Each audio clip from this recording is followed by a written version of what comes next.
Good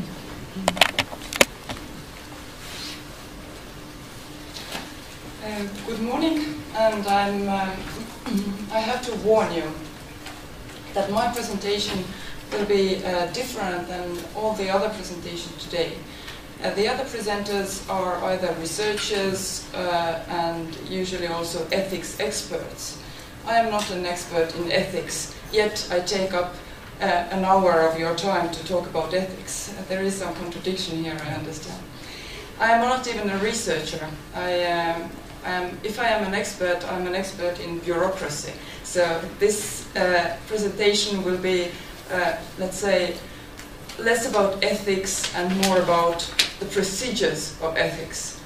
And I'm really, really glad that Mare Ainsaar presented before me and introduced exactly those type of dilemmas that I'm also going to touch upon in my presentation, because the procedures, they have to take into account the differences in different fields and the differences in methods.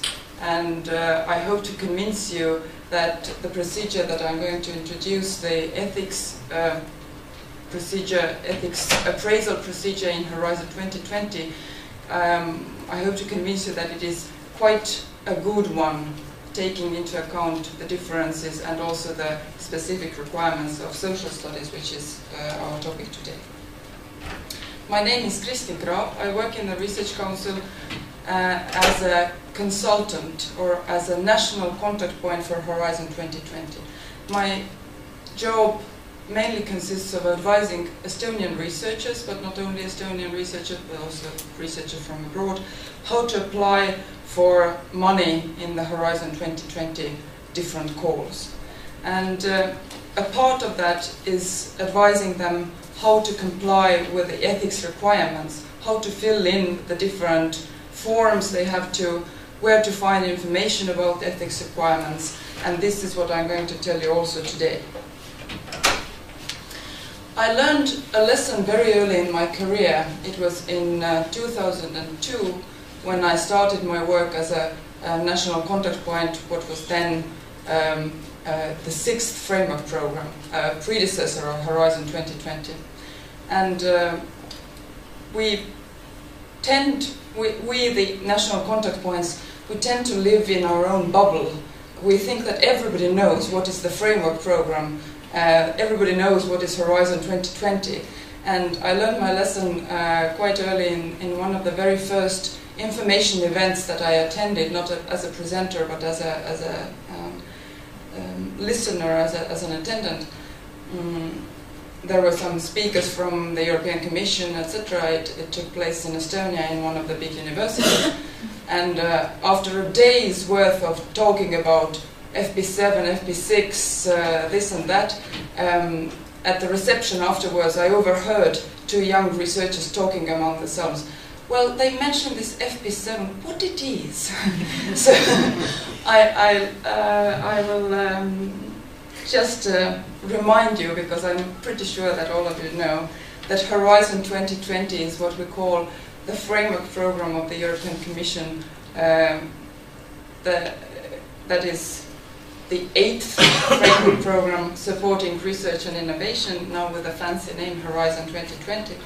And this is the biggest research and innovation program since the start of it, and Europe puts nearly 80 billion euros of funding towards research and innovation in over 7 years. And how it works is that the European Commission announces calls for proposals on different subjects. Researchers, usually consortia of researchers from different countries, they put together a proposal, an application, they send it to the European Commission on a certain date, and these proposals are then evaluated by peers, by independent experts, not the European Commission itself, by independent experts, and then those proposals which get the highest marks, those are being funded. And ethics is an integral part of all of the research activities funded by the European Union, and also very much the Horizon 2020. So much about that. But this background of something, of the calls for proposals and the evaluation, this also comes into play when I start to talk about the procedures of ethics. So ethics in Horizon 2020 is considered from different aspects. And I'm going to talk today mainly about the proposals and how are the ethics procedures, what are the ethics requirements for these proposals that you researchers are going to submit to the European Commission to get funded. But I'm also briefly going to touch upon research integrity, and also briefly going to talk about what happens after the projects are funded. Ethics is also funded as research. So research into ethics is something that is also funded through the different calls for proposals.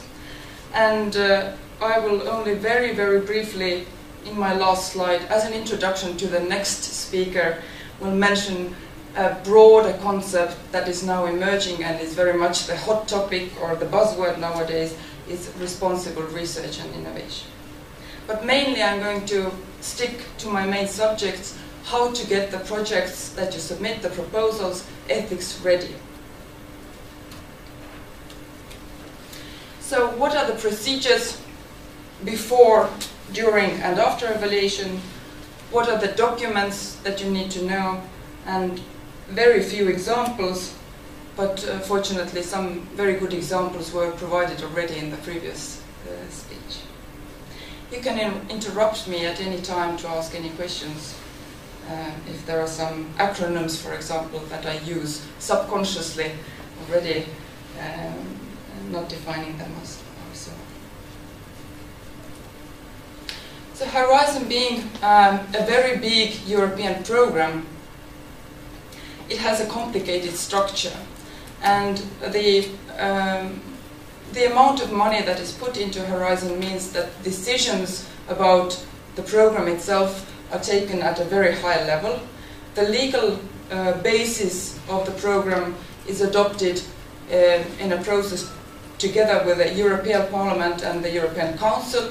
So these legal documents are the basis of the program itself.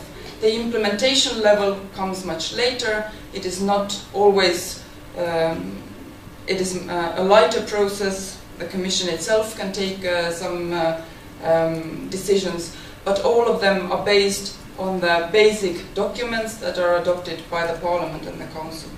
And the references to ethics and what kind of, what is meant by the ethics are already in these very basic documents, the regulation of establishment and the rules for participation.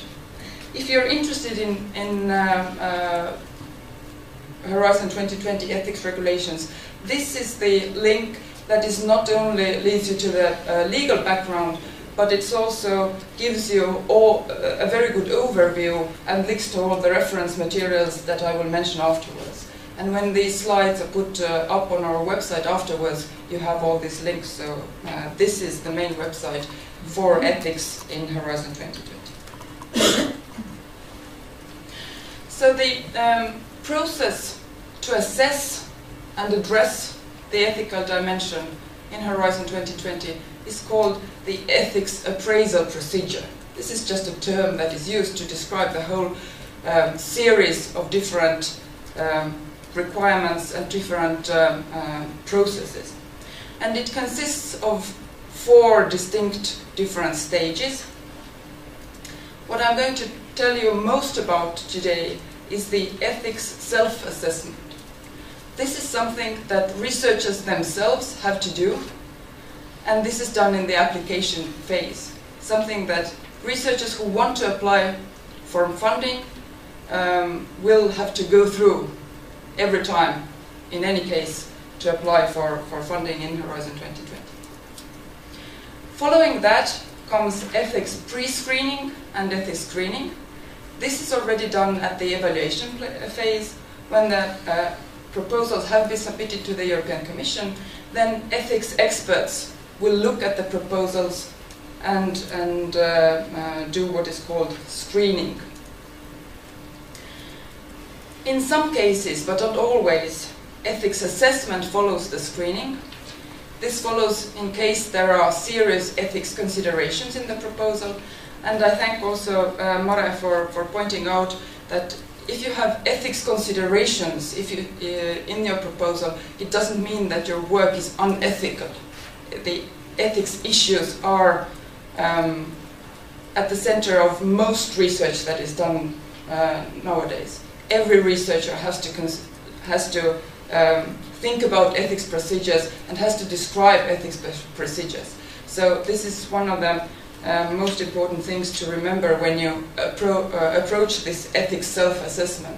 That if you start this process by ticking, yes, I have some ethics issues in my proposal, it doesn't mean that your research is bad or you're unethical. You just have to take into account additional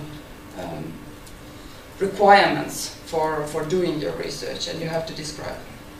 And in very few cases, there might also be a fourth phase. This is the ethics check or ethics audit that takes place after the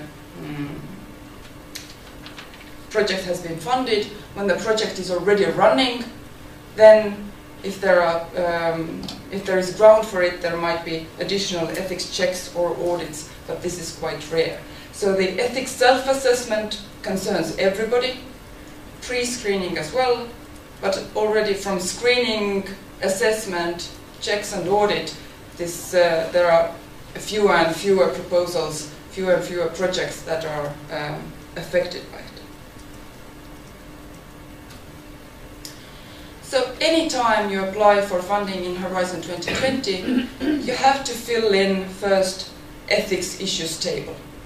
It is a very simple document, quite fuzzy on this screen, but not fuzzy when you actually access it. And you have to tick whether your research concerns some of these issues. Humans, human embryos or fetuses, human cells and tissues, personal data, animals, research in third countries, meaning countries outside the European Union and the associated countries, environment and health and safety, dual use, and I will explain what that is, misuse, and I will also come back to that, and other ethical issues. The same procedure also applied in previous framework programs, but there are some new areas. Most notably, the seventh, what is listed here, environment and health and safety issue, was not so prominent in the previous framework program checklists. And this addition of this one point here means that when previously, let's say, in my my main job in Estonian Research Council is to advise researchers about the Marie Skłodowska-Curie program. When previously, let's say, 30% of applications in this field had to tick the checklist, now 80% of proposals have to tick the ethics issues table at some point. Because the addition of this environment and health and safety means that any proposal that takes place in a lab where there are any chemicals already has to tick this, this issue and describe how the safety of researchers is regulated. So this is something that is much more mainstream now than it used to be, let's say, 5 years ago. When you tick any of these questions, and they get much more detailed. For example, if you tick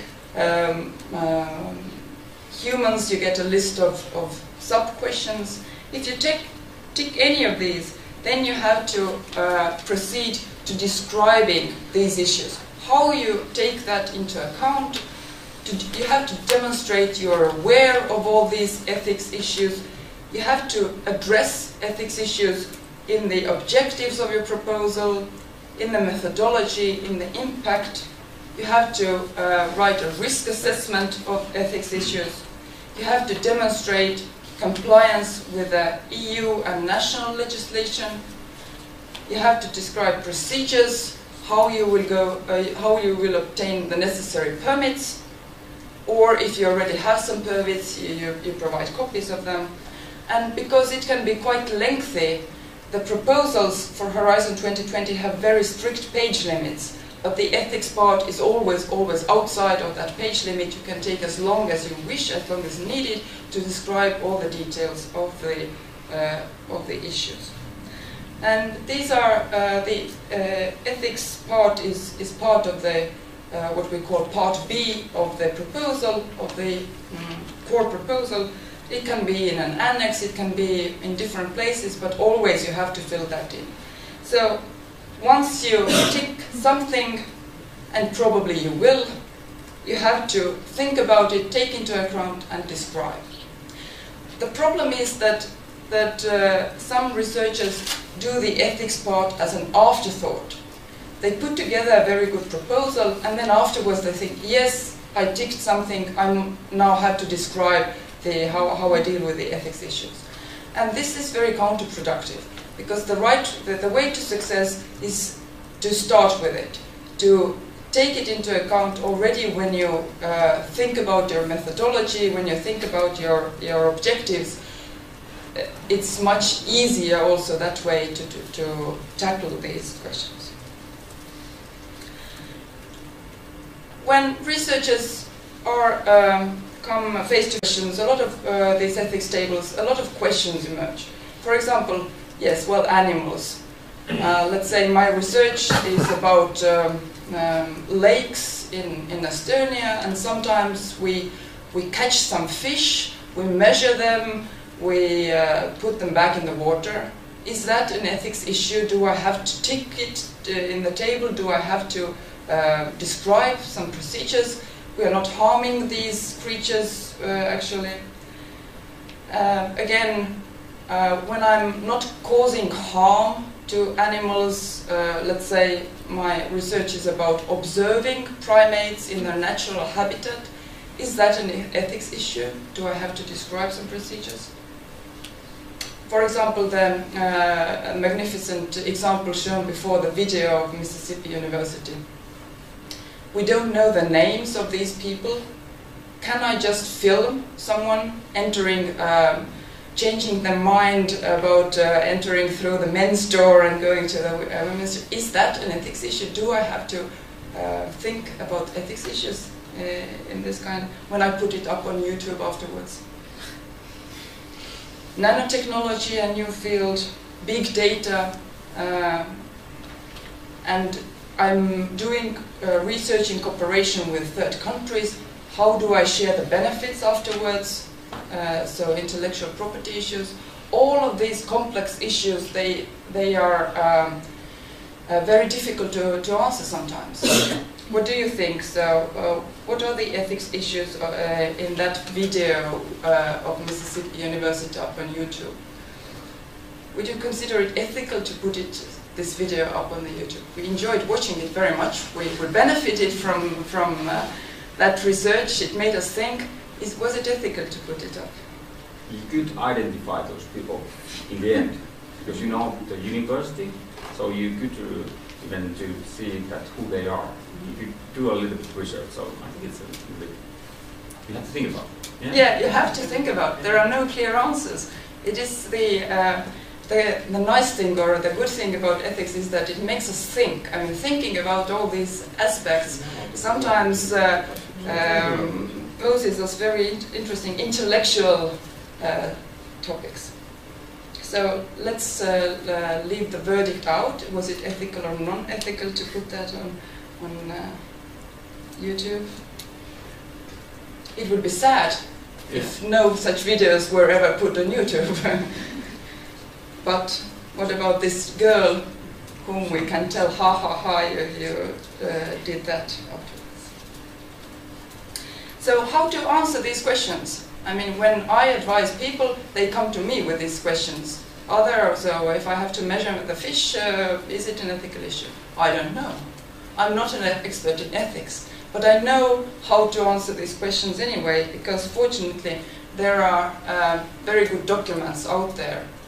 The ethics procedures documents and the guidelines, I would say since 2010 the procedure has really been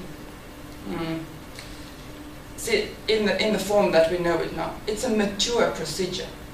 In Horizon 2020 it has been a gradual process since the previous framework programs, and I would say that right now the procedure is mature and it has all the aspects. There are very few grey areas and the information is out there. It's very easy as a researcher to get that information and to know what to do, how to do, and what will happen to the proposal later.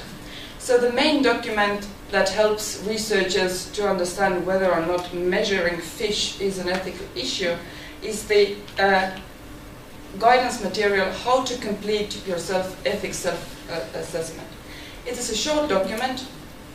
It is a very practical document. It describes the issues, all the questions in the ethics table, what documents have to be provided, or what has to be described in the proposal, so that ethics experts will understand that you have taken into consideration all the aspects. It will also list all the EU legislation that is relevant, and it is structured according to these questions in this self-assessment table. So it starts with the human embryos and fetuses, humans, human cells, tissues, etc. And for each there is a description of the concept.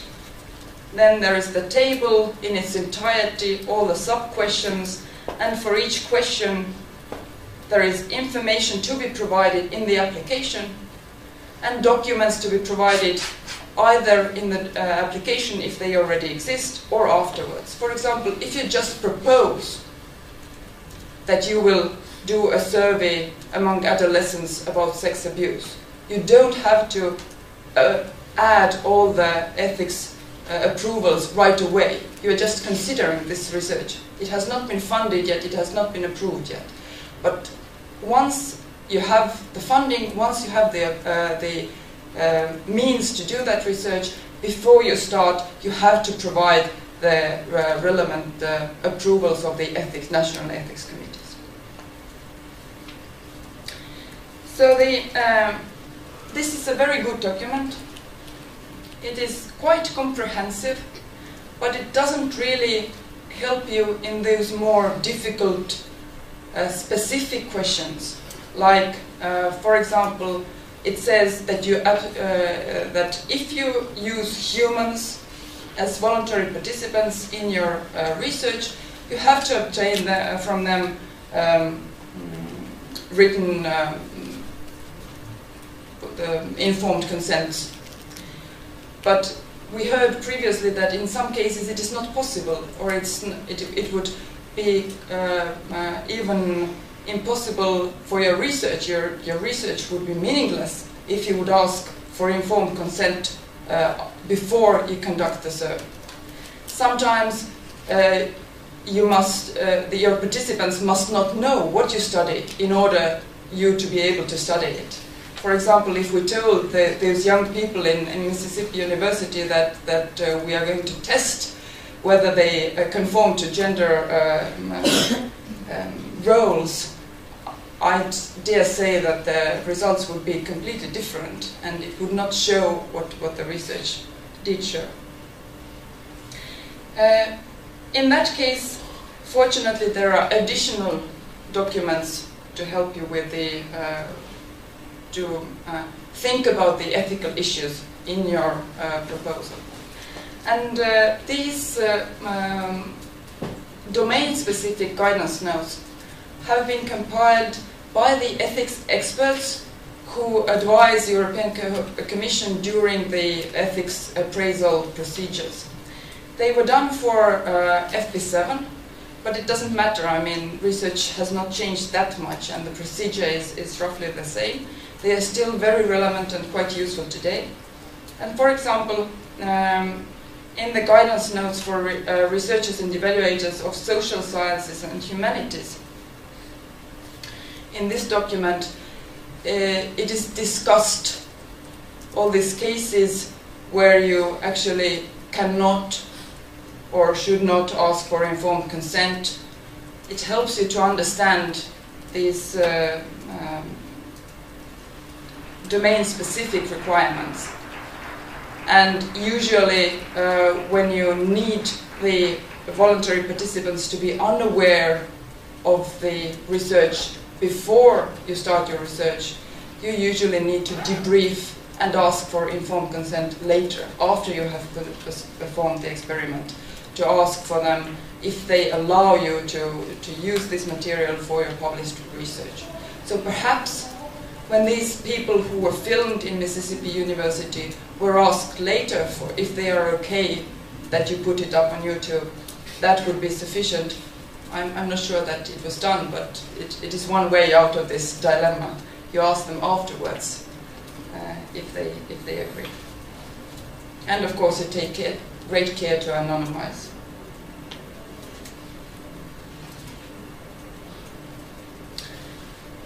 The clock on the wall has stopped and I have no idea about the time. I have time, but how much time?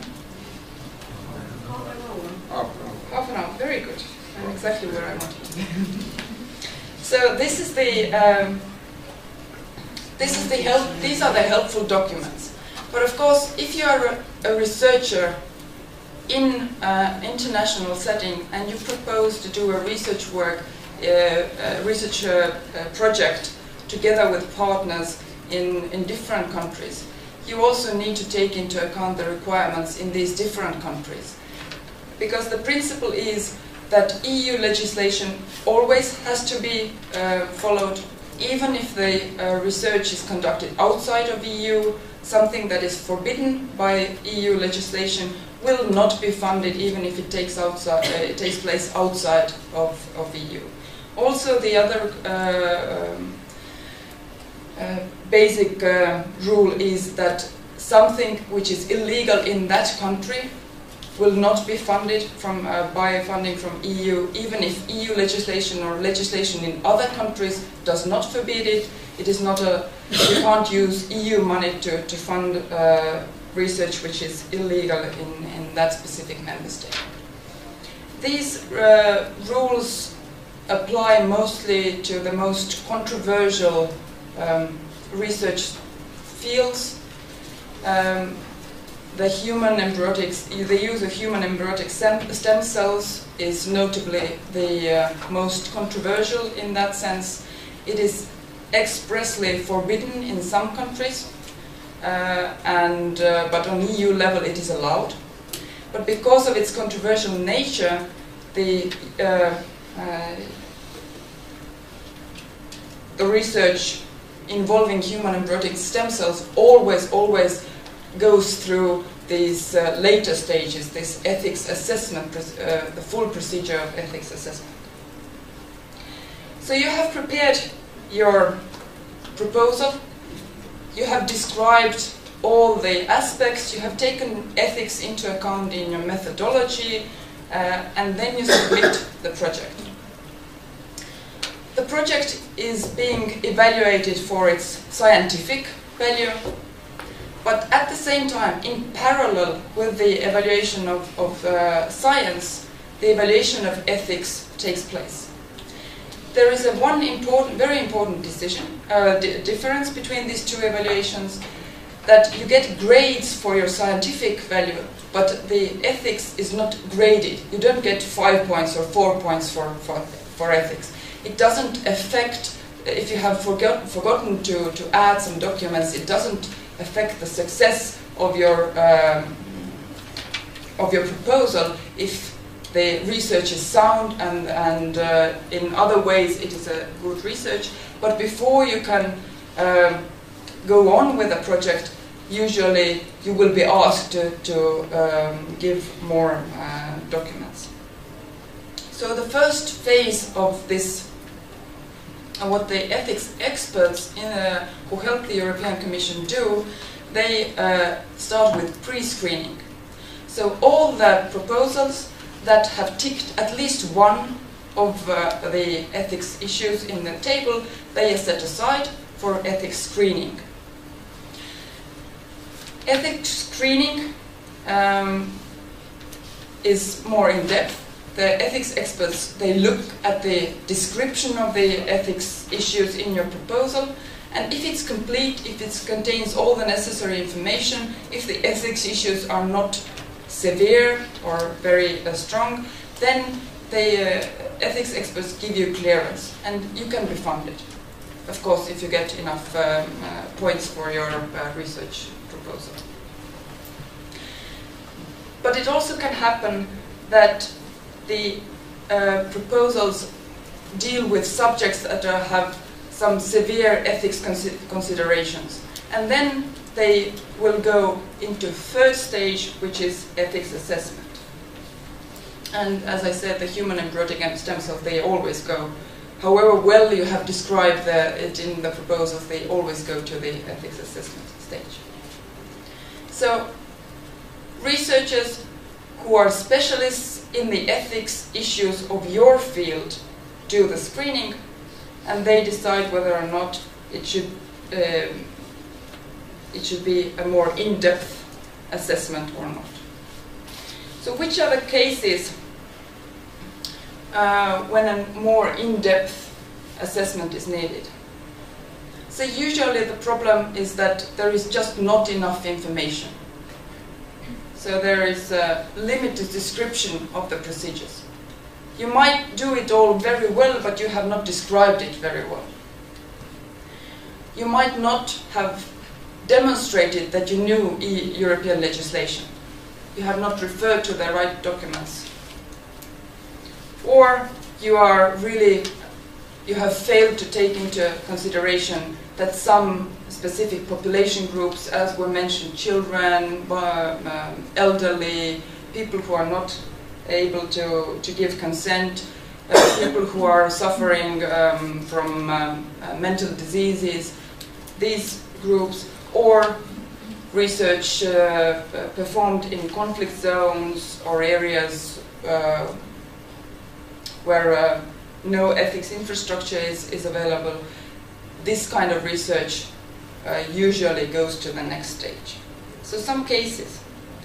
I have taken 4 cases, and the wording is exactly the same as the ethics experts have used in referring them to ethics assessment. So the first one,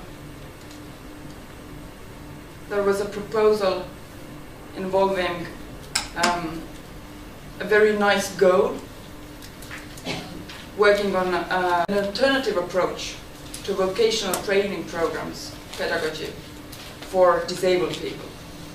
So, seeing that the usual pedagogical approach did not give enough good results for disabled people, they proposed that they will try to find a better one. A very noble goal, but it has to be assessed whether or not these procedures that they propose are sufficient, or something else has to be taken into account.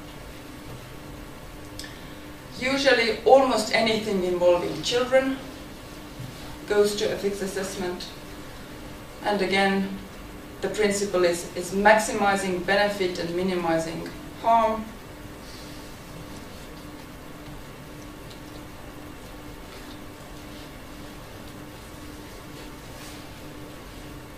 There was a proposal that suggested interviewing a very large number of people, asking their role and life as employees.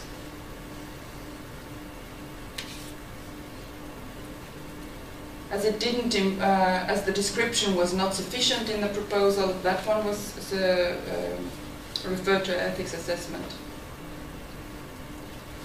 And another research, also probably very interesting, about legal aspects, that proposed interviews with accused persons and victims, that was also referred to the ethics assessment. So referring to ethics assessment does not mean that this is bad research. Maybe it's excellent, wonderful research, but it just has some aspects that have to be scrutinized more in depth. So what happens at ethics assessment? It is very similar to how research projects are evaluated for research. It starts with individual reading of the proposals. Several experts, ethics experts, read the proposals individually, and then they meet together in Brussels as an ethics review panel, and they discuss the ethics issues and they reach a consensus. The panel then produces what is called the ethics review report.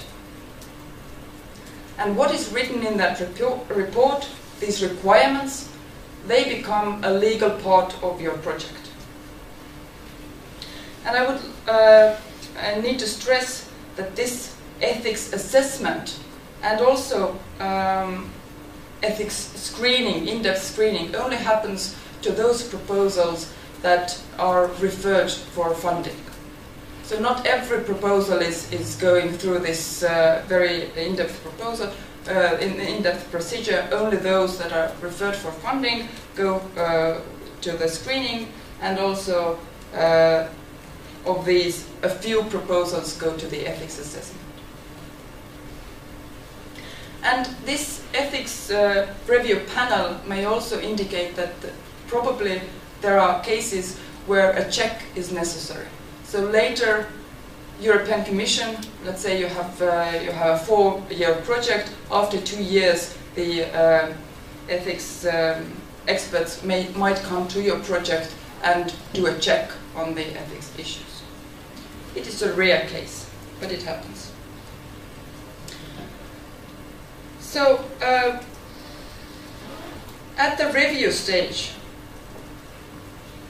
the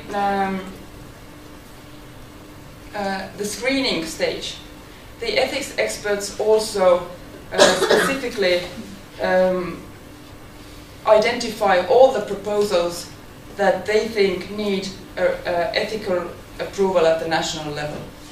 So for all these projects that are identified at this screening stage, before the projects can start, or that relevant part of the project that is ethically dubious or needs approval, before that part can start, you need to provide the necessary documents to the European Commission.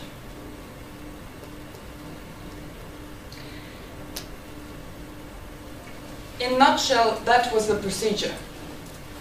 So the ethics checks and audits are quite rare, and as the words also indicate, check is something more friendly and audit is something more severe. So when there is an ethics audit and you fail, your project might also be terminated for that reasons. But I have, to be honest, never heard about such cases, not in my areas. So usually there are recommendations you have to take into account, but not downright termination. So ethics self-assessment, something that everybody needs to do. If they do it well enough, then ethics experts give them a green light, unless there are some aspects of the research that need an in-depth analysis. In that case, there is ethics assessment, and in some very few cases, ethics checks afterwards. You can see that there is a lot of trust in this system. And I think that is the only way to go. The European Commission cannot be the almighty God or the Hydra with 8 heads that checks everything. A lot of responsibility is placed on the researcher, but most notably on the institutions where the research is carried out. the institutions, they sign the grant agreements and they commit to following what is in the proposal, what is in the ethics review report, etc. So a lot of trust on the institutions. This means that the system takes as a given that researchers themselves are ethical people. So those of you who put up your hands of being ethical people will like to think that we are ethical people. Researchers, naturally, I would say that 99.99% of them are ethical. And there have also been attempts to define what does it mean to be an ethical researcher. So when we talk about research ethics, we often refer to the ethics of the research performed. But when we talk about ethics of a researcher, we usually use the term research integrity. So that is something that is used to refer to the qualities of the researcher themselves. And in the model grant agreement that all the beneficiaries of Horizon 2020 have to sign, it says that the beneficiaries, that means institutions that get the funding, must carry out the action in compliance with ethical principles, including the highest standards of research integrity, as set out, for example, in the European Code of Conduct for Research Integrity. And this kind of codes exist in several countries. In Estonia, we have a code for research ethics. You can access it via the website of the Estonian Academy of Sciences. And this code of conduct was put together at an European level. And when you go to it to see what is in there, it gives you it defines research integrity. It gives you the principles. It explains how to implement these principles and gives you recommendations how to take that into account in your everyday life. And these mostly come down to the two sentences also with which a previous speaker started. Don't steal, be honest. These are an elaboration of these principles, but also it is sometimes not that straightforward how to be objective, impartial, what is the duty of care, etc. So if you are a researcher and you have not read any of such codes before, I would really, really recommend you to open it, to read through and see what is in it, what you are expected to do, how you are expected to be if you are an ethical researcher. So I noticed with worry that when Mara asked how many of you are ethical researchers, very few hands rose. So perhaps when you read this, you find out that you actually are an ethical researcher. So this is at the basis. It is not much talked about, the research integrity. It is taken mostly as a given that we are ethical and we try to strive to adhere to these principles. These past few years, a new term has emerged, and it is taken kind of, it is now one of the buzzwords. You hear it everywhere. And it is called responsible research and innovation. The very short definition is that responsible research and innovation means that all societal actors work together during the whole research and innovation process. And I'm really glad that Veiko is here to explain what that actually means in practice. But ethics is now, you can consider ethical principles as part of this larger responsible research and innovation umbrella. And RRI, as it is called, is a cross-cutting issue in Horizon 2020, and also research into responsible research and innovation is being funded from the part of science with and for society, which is a part of Horizon 2020. And if you would like to hear more, then first hear the next presentation. But also there is a link that takes you to the website of the Science with and for Society part of Horizon 2020, where they explain what it means and how to go about it. So responsible research and innovation is much more than adhering to ethical principles. It takes into account also science education, open access, how research is governed, so it is a much more complex concept than ethics. So thank you for listening.